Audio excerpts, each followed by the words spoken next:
పితా పుత్ర పరిశుద్ధాత్మ నామమున ప్రభువునందు మిక్కిలి ప్రియమైన సహోదరి సహోదరులారా, ఈనాటి మన ధ్యానాంశం కోపము. సామెతలు 15:1 మృదువుగా మాట్లాడినచో కోపము చల్లారును, కటువుగా పలికినచో ఆగ్రహం పెంచును. మన పాత నిబంధనలో చూసినట్లయితే సౌలు గోత్రమునకు చెందిన షిమి అనేవాడు దావీదు మహారాజును కోపముతో దూషిస్తుంటాడు, రాళ్ళు రువ్వుతుంటాడు.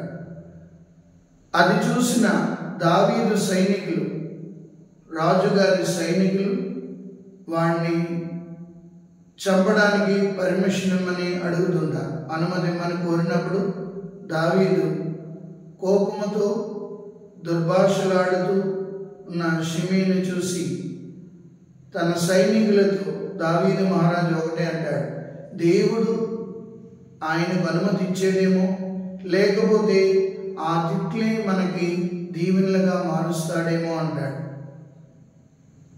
సో కోపము అనుకోటికి మనం లోపాన్ని మర్చిపోతున్నాం. చైనా సామెత ఉంది, కొంత కోపాన్ని మనం మర్చిపోగలిగితే, దాన్ని కంట్రోల్ చేయగలిగితే 100 రోజులు సుఖాన్ని ఇస్తుంది అంటాడు. దీనిని మనం చూసినట్లయితే తన కోపమే తన శత్రువు, తన శాంతమే తనకు రక్షదై చుట్టంబవు, తన సంతోషమే స్వర్గము, తన దుఃఖమే నరకమండ్రు తథ్యము సుమతి అంటాడు. ఆ కోపము వలనే మనము అనేక వ్యక్తులని కోల్పోతున్నాం. కోపము ద్వారా దేవుని యొక్క అనుగ్రహాన్ని కోల్పోతున్నాం. అందుకొరకే మనం దేవుని బిడ్డలమైన మనం ఆ కోపాన్ని తగ్గించుకోవడానికి ప్రయత్నిస్తుండాలి. ఎందుకంటే శిరాపుత్రుడైన యేసు జ్ఞాన గ్రంథం 30వ అధ్యాయం 24వ వచనంలో అసూయ కోపము వలన ఆయుష్ దగ్గును. కోపములో మనిషి ఏం చేస్తుంటాడో తెలియదు, ఏ మాటలు నోటెంట వస్తాయో తెలియదు. ఆ కోప స్వభావం ద్వారా మనిషి ఎటువంటి కార్యక్రమాలైనా చేయడానికి ఇష్టపడుతుంటాడు.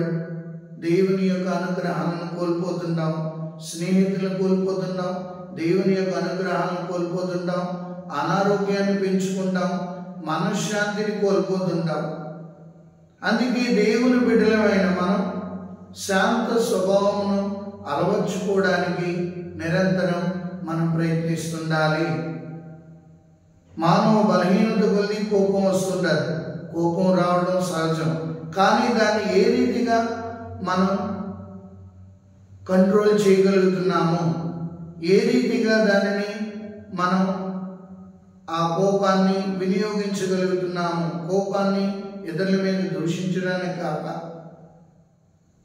మనం వాడకూడదు. ఎందుకంటే ఒకసారి మదర్ తెరీసా జీవితంలో ఆవిడ మొదటగా మదర్ తెరీసా ఆ సంస్థను స్థాపించి కల్కటా ప్రాంతంలో ఆవిడ వీధుల్లో తిరుగుతూ అడుగుతున్నప్పుడు ఒక యజమాని యేసు ప్రభు అంటే గిట్టినవాడు ఆ మదర్ తెరీసాను చూసి ఆవిడ అడుగుతుంది, ఏమని బాబు మా పిల్లలకి ఏమైనా పెట్టండి అంటే కోపముతో కేంద్రీకరించి ఉమ్ము వేస్తాడు. మదర్ తెరీసా ఎంతో సాధు స్వభావంతో పక్కకు వెళ్ళి చేతులు కడుక్కొని వచ్చి మళ్ళీ ఆయన ముందు నిలబడి, ఇందాకంత నాకు ఇచ్చారు, ఇప్పుడు నా పిల్లలకి ఏమైనా ఇవ్వగలరా అన్నప్పుడు ఆయనలో కోపమంతా నీరు కారిపోయి పశ్చాత్తాపం చెందుతాడు. ఎవరమ్మా నీ దేవుడు, ఇంత సాధు స్వభావం కలిగి ఉన్నామని చెప్పి అప్పటి నుండి ఆవిడ కాన్వెంట్కి ప్రతి మంగళవారం ఒక లారీ రొట్టెలు పంపిస్తానని వాగ్దానం చేస్తాడు. సో కోపము ద్వారా మనం జ్ఞానాన్ని కోల్పోతాం. కోపము ద్వారా ఇతరులను మనం పోగొట్టుకుంటాం. కోపము ద్వారా మనం పాపములో పడుతుంటాం.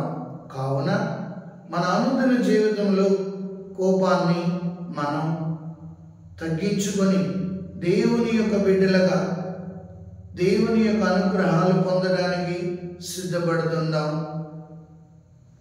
ప్రభు కూడా మనల్ని కోరుకున్నది అదే. అందుకే కీర్తనకారుడు చెప్తాడు, ప్రభు దీర్ఘశాంతుడు, కోపము ద్వారా ఆయుష్ని కోల్పోతున్నాం. కోపం ద్వారా అనారోగ్యాన్ని పెంచుకుంటున్నాం.